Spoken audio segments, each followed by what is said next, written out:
मेरा नाम शालिनी है और मेरी उम्र 20 साल है। मेरी सास रोज रात को अपने ससुर के पाँव दबाती और पाँव दबाकर जब उनके कमरे से बाहर आती तो वो बेहोश हो जाती। मैं अपनी सास से पूछती तो वो कोई जवाब नहीं देती। एक दिन दादाजी ने कहा कि अपनी सास को मेरे कमरे में भेजो। मैंने अपनी सास के कपड़े पहने, दुपट्टे से घूंघट लिया और दादाजी के कमरे में चली गई। अभी मैं कमरे में ही गई थी कि दादाजी ने मुझे सास समझकर ऐसा काम किया कि मेरी रूह कांप गई, क्योंकि मैं ये कुछ महीनों से होते हुए देख रही थी। लेकिन आज तो जैसे मेरी बर्दाश्त ख़त्म सी हो चुकी थी। आखिर मेरे दादा ससुर किस किस्म के इंसान थे? इतना सीधा सादा दिखने वाला मेरा दादा ससुर इतना हैवान कैसे हो सकता है? मेरी सास 2 घंटे बाद दादा के कमरे से बाहर आई थीं। उनका रंग बिल्कुल फीका पड़ चुका था। उनकी आंखें रो रो कर लाल हो चुकी थी। मैं बाहर आंगन में ही चक्कर काट रही थी। सास के बाहर निकलने का इंतज़ार कर रही थी, लेकिन सास की हालत देखकर मैं परेशान हो गई थी। अभी मैं उनकी तरफ बढ़ ही रही थी कि मेरी सास बेहोश होकर नीचे गिर गईं। उन्हें देखकर मेरी तो जान ही निकल गई थी। मैं रोने लगी, चिल्लाने लगी, तो मेरी आवाज़ सुनकर दादाजी भी कमरे से बाहर आ गए। 2-3 नौकर भी मेरी आवाज़ सुनकर वहां पहुंच गए। जल्दी से उन्हें कमरे में लिटाया और दादाजी ने डॉक्टर को बुलाया। उन्होंने मेरी सास के इंजेक्शन लगाया और कहने लगा कि ये किसी दिमागी और शारीरिक मर्ज की शिकार हैं, इसीलिए डिप्रेशन के अटैक से ये बेहोश हो गई हैं। मैंने बड़ी हैरत से अपने दादा की तरफ देखा, जो मुझसे नज़रें चुराने लगे थे। मुझे अपने दादा ससुर से नफरत सी महसूस होने लगी थी। 3-4 दिन में मेरी सास की तबीयत थोड़ी अच्छी हो चुकी थी। जब मैंने अपनी सास से पूछा कि दादाजी आपको कमरे में बुलाकर कहते क्या हैं, तो उनकी तबीयत फिर से ख़राब होने लगती थी। उनके चेहरे पर एक खौफ आ जाता था। वो ना में सिर हिलाने लगती और कहती कि वो कुछ नहीं कहते मुझसे। मुझे मेरी सास के चुप रहने पर गुस्सा आने लगा था। हर बार जब भी वो दादाजी के कमरे से बाहर आती, उनकी हालत ऐसी ही होती थी। मेरे दादा ससुर भी अजीब थे। मेरी सास के लिए फ़िक्र भी जाहिर करते थे और अभी वो बीमारी से उठी ही थी कि फिर से उन्हें अपने कमरे में बुलाने को कहने लगे।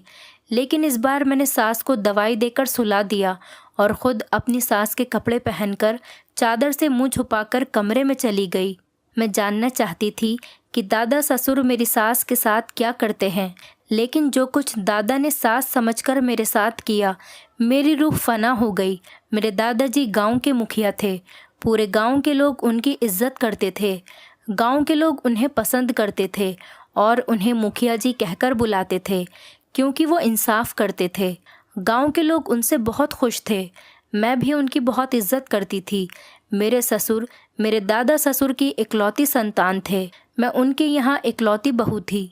सब लोग मुझसे बहुत प्यार करते थे, लेकिन मेरे ससुर की मौत पर तो जैसे सब पर कयामत टूट पड़ी थी। अभी ससुर का गम कम न हुआ था कि दादी सास भी अपने बेटे के गम में परलोक सिधार गई थी। दादी के बाद अब दादा ससुर अकेले रह गए। मेरी सास का भी रो रो कर बुरा हाल था।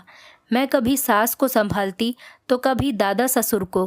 कुछ टाइम बाद मेरी सास ने अपने आप को काम में बिजी कर लिया था। मेरे दादा ससुर मुझसे और भी ज़्यादा प्यार करने लगे थे। ससुर के बाद सारी जिम्मेदारियां फिर से दादा ससुर के कंधों पर आ गई थीं। जब भी वो गांव से वापस लौटते तो घंटों मेरे पास बैठकर मेरे ससुर की बातें सुनाते रहते थे और आंसू बहाते रहते थे। उन्हें मेरे ससुर से बहुत प्यार था और इतनी ही नफ़रत वो मेरी सास से करते थे। मैंने शुरू से ही अपने दादा को अपनी सास से बात करते हुए नहीं देखा। वजह ये थी कि मेरी सास उनकी बरादरी की नहीं थी और वो मेरे ससुर की पसंद की थी और दादा अपनी दोस्त की लड़की लाना चाहते थे, लेकिन ससुर जी के सामने उन्हें सर झुकाना पड़ा। इसीलिए दादाजी मेरी सास को अच्छा नहीं समझते थे। वो मेरी सास से बात भी नहीं करते थे, उन्हें देखते तक नहीं थे, ना ही उनसे कोई बात करते। इतना टाइम गुजरने के बाद और ये हादसा होने के बाद भी मेरे दादा ससुर का दिल मेरी सास के लिए साफ़ नहीं था। जब भी उनकी नज़र मेरी सास पर पड़ती, वो गुस्से से मुंह बना लिया करते थे। लेकिन कुछ महीनों से अब दादाजी बहुत बीमार रहने लगे थे। वक्त पर दवाई नहीं खाते थे। मेरी सास हिम्मत जमा करके उनकी डांट सुनने के बावजूद उनकी बहुत खिदमत करती थी। उन्हें खुद दवाई खिलाती थी, खुद से खाना खिलाती थी। पहले तो वो मेरी सास को घूरते रहते थे। दवाई खाने से भी मना कर दिया करते थे, लेकिन धीरे धीरे उनका व्यवहार मेरी सास के लिए बदलने लगा। शायद उनके दिल में मेरी सास के लिए गुंजाइश पैदा हो चुकी थी। अब रात को भी हर काम के लिए मेरी सास से ही कहते, मुझे आकर दवाई खिलाओ, चाय बना दो। मेरी सास उनके कमरे में चली जाती। पहले तो मेरी सास कुछ देर में ही वापस आ जाती थी। मैं लेट जाती थी, लेकिन वो जब कमरे से बाहर आती तो वो कुछ घबराई हुई सी होती थी, किसी गहरी सोच में डूबी हुई होती थी। और जब मैं उनसे वजह पूछती तो वो चौंक से जाती थी, मुझे नम आंखों से देखती और ना में सिर हिलाते हुए कहती कि कुछ भी नहीं हुआ, तुम सो जाओ। मुझे ये देखकर बहुत अजीब लगता था। आखिर दादा ससुर उनसे ऐसा क्या कहते थे? वो बाहर आते ही परेशान सी गुमसुम सी हो जाती थी। जब से मेरे ससुर की मौत हुई थी तब से मैंने अपनी सास को मुस्कुराते हुए नहीं देखा था। वो हर वक्त उदास और गम में डूबी हुई रहती थी।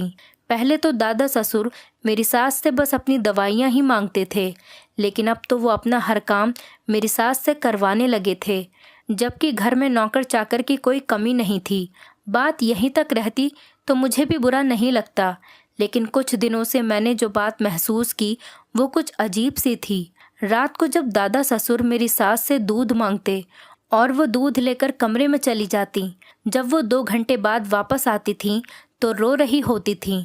अब तो दादाजी के कमरे में सास को घंटों लग जाते थे। मेरी सास जब से मेरे ससुर की मौत हुई थी मेरे साथ ही सोती थी और फिर उसके बाद आंगन में सोती थी। जब तक वो आंगन में नहीं आती तो मुझे नींद नहीं आती थी।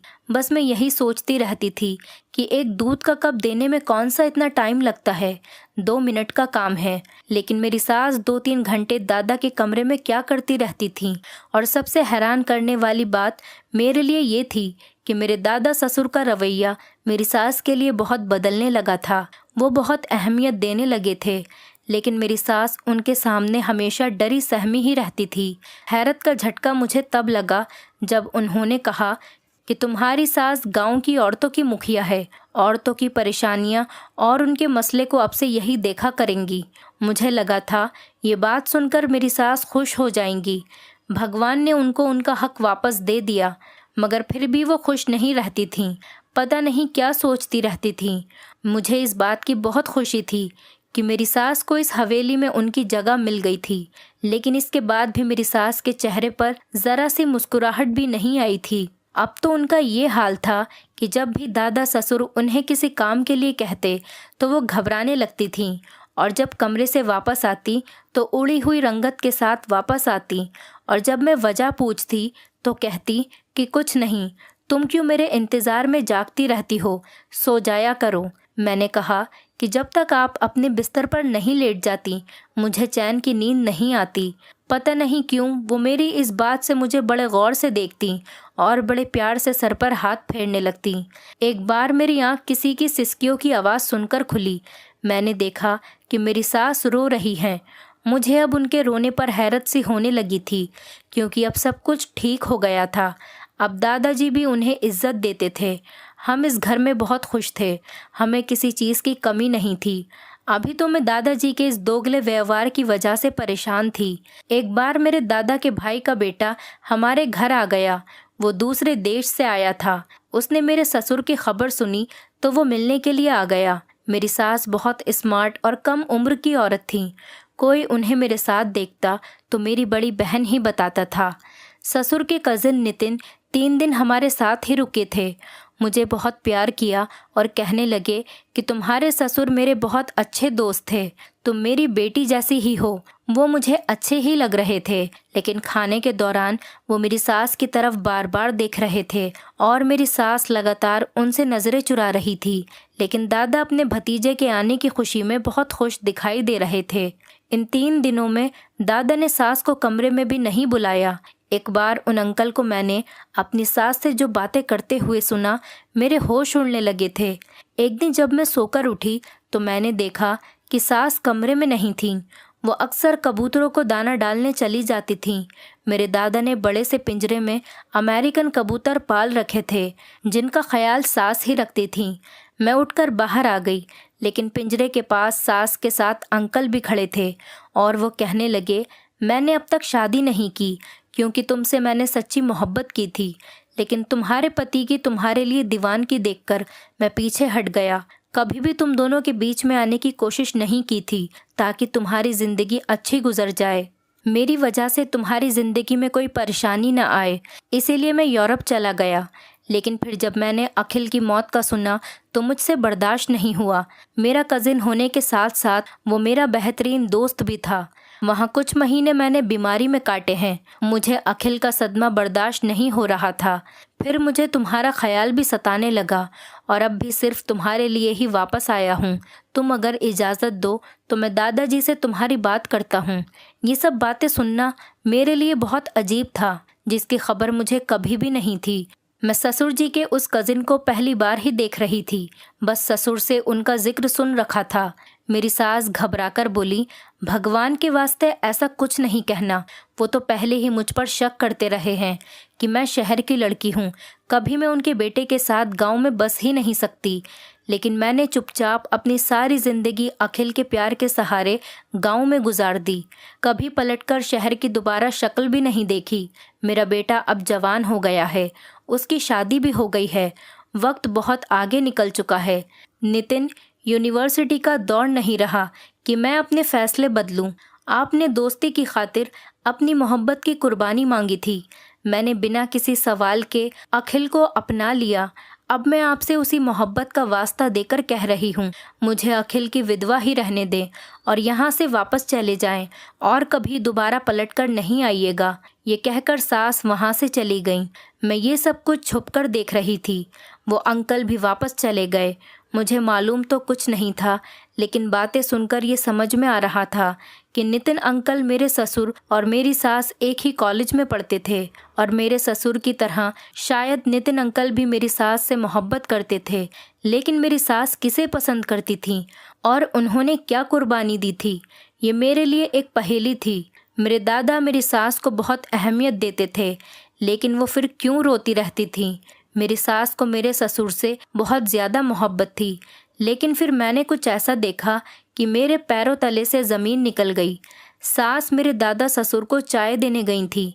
मेरे सुबह से सर में दर्द हो रहा था। मैंने सोचा कि मैं भी दादा ससुर से सर दर्द की दवा ले लेती हूँ, क्योंकि उनके पास सारी दवाइयाँ रहती थीं। लेकिन जैसे ही मैंने दादा ससुर के कमरे का दरवाज़ा खोला, जो मंज़र मैंने अपने सामने देखा तो मेरे तो होश ही उड़ गए थे। मेरे दादा मेरी सास के साथ मैं उल्टे कदम वहाँ से लौट आई थी। वो दोनों मुझे नहीं देख पाए थे, लेकिन जो कुछ मैंने अपनी आंखों से देखा, मैं बेयकीन सी थी। मेरा दिमाग पूरे तरीके से ख़राब हो चुका था कि ऐसा कैसे हो सकता है, और पता नहीं क्यों मेरी आंखों से आंसू बहने लगे। जो कुछ मेरी आंखों ने देखा था, मैं तो ऐसा कुछ सोच भी नहीं सकती थी। मैं अपनी सोच को बदलने की कोशिश कर रही थी कि हो सकता है कि मेरी नज़रों का धोखा हो, क्योंकि कभी कभी ऐसा भी होता है कि जो हमारी आंखें देखती हैं वो होता नहीं है, और जब सच सामने आए तो हमारी आंखों के देखने के अंदाज पर हमें अफसोस होने लगता है। जब मेरी सास रात को अपने कमरे में आई तो वो अपने आंसू साफ कर रही थी। मैं अपनी सास के कमरे में गई और मैंने उनसे पूछा कि आप जब भी दादा ससुर के कमरे से आती हैं तो रोती क्यों हैं। तो वो कहने लगी, समझ लो कि मेरी किस्मत ही ऐसी है। मैं नहीं जानती थी कि वो मुझसे सच क्यों नहीं कह रही, क्योंकि मैंने जब कमरा खोला था तो वो मेरी सास से कह रहे थे कि अगर उन्होंने मेरी बात नहीं मानी तो वो मेरी सास को घर से धक्के देकर निकाल देंगे। मेरी सास उनके सामने हाथ जोड़ रही थी। वो कह रही थी कि वो जो करना चाहते हैं सही नहीं है। मैं उनके बेटे की बहू हूँ। आप मेरे साथ कैसे ये जुल्म कर सकते हैं। आप मेरे बाप की जगह हैं और आप मुझे इस घर में एक कोने में पड़ा रहने दें। मेरे इनकार करने पर आप मुझे इस घर से निकाल देंगे तो मैं कहाँ जाऊंगी। मेरी सास खूब रो रो कर मेरे दादाजी से भीख मांग रही थीं। इससे ज़्यादा मेरे दिमाग में कुछ नहीं आया और कुछ सुनने की गुंजाइश भी नहीं थी। मैं वापस कमरे में लौट आई थी।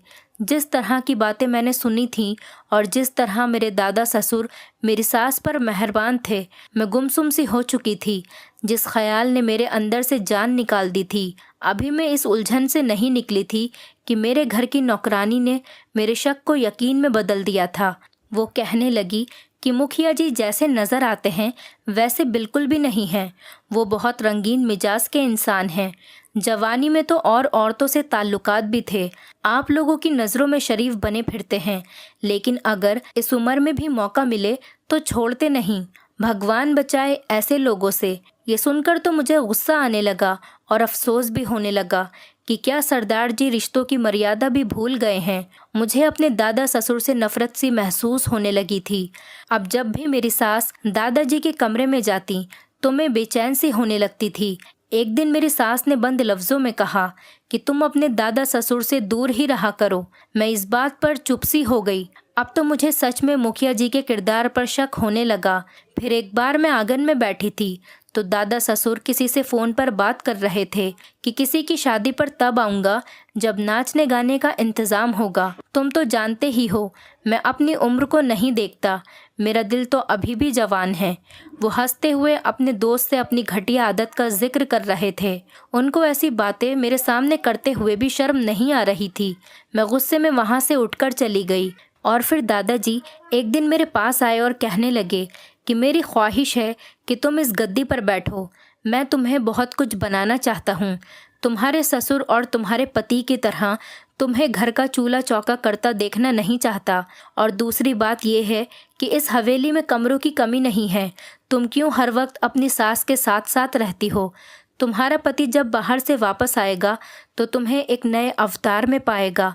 तुम अपना कमरा अलग करो और कल मेरे ड्राइवर के साथ जाकर अपना एडमिशन करवा लेना और अपनी आगे की पढ़ाई पूरी करना और ख़ुद की आदत बनाओ अकेले कमरे में रहने की। और मैं तुम्हारे लिए एक अलग कमरा सेट करवा देता हूँ।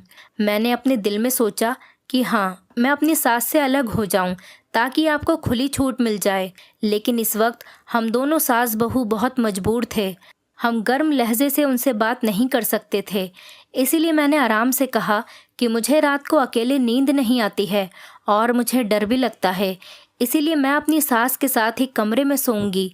मुझे अकेले सोने की आदत नहीं है। लेकिन उन्होंने मेरी एक भी ना सुनी और मेरा कमरा ऊपर की मंजिल में शिफ्ट करवा दिया। मेरी सास भी अपनी जगह परेशान थी, लेकिन कुछ कह नहीं सकती थी। मैं ऊपर के कमरे में चली गई थी, लेकिन ये भी सोचती थी कि रात को अपनी सास के कमरे में चली जाऊंगी। रात को जब सब सो चुके थे तब मैं नीचे जाकर अपनी सास के कमरे के पास खड़ी हो गई। लेकिन मुझे हैरत उस वक्त हुई जब मेरी सास का कमरा लॉक था। पहले तो मुझे तसल्ली हो गई कि चलो सास ने अच्छा किया अपना दरवाज़ा लॉक कर लिया, लेकिन सच तो कुछ और ही था। मैं वापस आकर अपने कमरे में चली गई। सुबह मुझे कॉलेज जाना था। तैयार होकर जब नीचे उतरी तो ये देखकर मैं हैरत में रह गई कि मेरे दादा मेरी सास के कमरे से निकलकर अपने कमरे में चले गए। मेरा दिल तो धक से होकर रह गया। तो क्या वो रात भर मेरी सास के साथ? मेरा दिमाग तो चकरा सा गया था। मुझे लगा पूरी हवेली मेरी आंखों के सामने घूम रही है। मेरी सास सिर्फ मेरे साथ यहाँ रहने पर मजबूर थी ताकि हम लोग इज्जत से रह सकें, और इसके लिए क्या कीमत वो अदा कर रही थी, ये सोचकर तो मेरी जान जाने लगी थी। मैं सोचती थी कि मैं अपनी सास को और परेशानी में नहीं डालूंगी। रात को मैं देर तक नीचे अपनी सास के कमरे में बैठी रही, इधर उधर की बातें करती रही। उन्हें एक गिलास दूध का दिया और कहा कि आपको अपनी सेहत की बिल्कुल भी परवाह नहीं है, और वो दूध उन्हें ज़बरदस्ती पिला दिया। मैंने उस दूध में नींद की गोली डाली थी, इसलिए वो दूध पीते ही सो गईं। अगले ही दिन ये हो गया कि मेरी सास बेहोश होकर गिर गईं। इसलिए मैंने अपनी सास को सुलाकर जल्दी से अलमारी से उनका सूट निकाला और पहन लिया, और फिर दुपट्टा थोड़ा नीचे करके डाला था कि मेरा मुंह नहीं दिखे। मैं भी थोड़ी दिखने में अपनी सास के जैसी ही थी। मैं अपने दादा ससुर के कमरे में चली गई। इत्तेफाक था या रोज़ ही ऐसा होता था कि दादा ससुर के कमरे में नाइट बल्ब जल रहा था। मैंने अंदर आकर दरवाज़ा बंद कर दिया। दादा यही समझे कि सास आई है। मुझसे कहने लगे कि मैं दवाई खा चुका हूँ, अब मेरे पास आओ। मैंने बहुत इंतज़ार कर लिया तुम्हारा, अब मैं ज़्यादा सब्र नहीं कर सकता। मैं उनके पास चली गई। उसके बाद उन्होंने मुझसे जो कहा उसे सुनकर मेरे होश उड़ गए। कुछ देर बाद मैं और मेरी सास उनके सामने बैठे थे और दादा हम दोनों को गुस्से से देख रहे थे और कह रहे थे, मैं सोच भी नहीं सकता था कि तुम मेरे साथ ऐसा करोगी। मैं शर्मिंदा होकर अपनी नज़रें झुकाए बैठी थी। जब मैं उनके कमरे में गई थी तो उन्होंने मुझे मेरी सास समझकर ये कहा कि मैं उनकी बात का जवाब हाँ में दूं। वो मेरी सास की दूसरी शादी अपने भतीजे से करवाना चाहते थे। कहते थे कि नितिन अंकल घर से जाने से पहले दादाजी को सारी बात बता के गए थे। दादा का भी यही कहना था कि मेरी सास इतनी बूढ़ी भी नहीं हुई कि मेरे ससुर के नाम पर विधवा बनकर अपनी पूरी ज़िंदगी बिता दे, क्योंकि आज नहीं तो कल मेरे पति भी मुझे यहाँ से दूसरे देश ले जाएंगे। उनका कहना था कि वो अब बीमार रहने लगे हैं और उनके मरने के बाद कहीं मेरी सास फिर से बेसहारा न हो जाए, क्योंकि मेरी सास दूसरे देश जाना नहीं चाहती थी। वो यहीं अपने देश में ही रहना चाहती थी और मेरे पति बाहर काम करते थे और वो आज या कल मुझे बाहर लेकर चले जाते तो वो यहाँ पर किसके साथ रहती। इसीलिए वो अपनी ज़िंदगी में ही मेरी सास की दूसरी शादी करवा देना चाहते थे। इसीलिए जब मेरी सास उनके कमरे में उनको दूध देने जाती तो वो इसी बात पर बहस करते थे। मेरी सास मेरे ससुर से बहुत प्यार करती थी, इसीलिए दूसरी शादी पर राज़ी नहीं हो रही थी। मेरे दादा ससुर मुझे ताज्जुब से देख रहे थे। सास के कपड़ों में मुझे देखकर वो आग बबूला हो गए। जब उन्होंने मुझसे पूछा कि मैं क्यों इस होलिये में आई हूँ तो मैंने उन्हें सब कुछ बता दिया जो मैं सोच रही थी। ये सुनकर दादाजी का चेहरा गुस्से से लाल हो गया। उन्होंने मुझे इतनी तेज़ आवाज़ से डांटा कि आवाज़ पूरी हवेली में गूंजने लगी। सास भी उठकर दादा के कमरे में आ गई। जब उन्हें पता चला तो उन्होंने मेरे मुंह पर थप्पड़ मार दिया कि तुझे शर्म नहीं आई ये सब कुछ सोचते हुए, और मैं गर्दन झुकाए बैठी रो रही थी। मेरे दादा ने आखिर मेरी सास की शादी अपने भतीजे से करवा ही दी, इसीलिए ही मुझे उनसे दूर रहने को कहते थे। मुझे खुद पर अफसोस होने लगा था कि मैं क्या सोच रही थी। मेरी सास विदा होकर नितिन अंकल के घर चली गई। मेरी सास अंकल से ही मोहब्बत करती थी, लेकिन जब मेरे ससुर ने मेरी सास को देखा तो उन पर फिदा हो गए थे और दीवानों की तरह उन्हें चाहने लगे थे और नितिन अंकल से कहने लगे कि अगर उन्हें ये ना मिली तो वो मर जाएंगे। इसीलिए नितिन अंकल ने भी अपनी दोस्ती की खातिर अपनी मोहब्बत कुर्बान कर दी थी और मेरी सास से कहा कि वो मेरे ससुर से शादी कर लें, वरना वो अपनी जान ही न गवा बैठे। मेरी सास ने मेरे ससुर से मोहब्बत शादी के बाद की थी, लेकिन मेरे ससुर की ज़िंदगी ने उनके साथ बस इतनी ही वफ़ा निभाई थी। अब मेरे दादा ससुर मेरे पति से बात करके मुझे यहाँ से ले जाने को कह रहे थे, क्योंकि वो जल्द से जल्द अपनी सारी जिम्मेदारियों से फ्री होना चाहते थे। मेरे दादा एक अच्छे इंसान थे और मैं उनके बारे में क्या सोच रही थी। कभी कभी आंखों देखा सच नहीं होता। मेरे पति भी आकर मुझे अपने साथ दूसरे देश ले गए। दोस्तों, उम्मीद करती हूँ आपको हमारी कहानी पसंद आई होगी। कहानी पसंद आई है तो वीडियो को लाइक करें, चैनल पर नए हैं तो चैनल को सब्सक्राइब करें और हाँ, नोटिफिकेशन बेल को ज़रूर दबाएं ताकि अगली अपडेट सबसे पहले आपको मिले।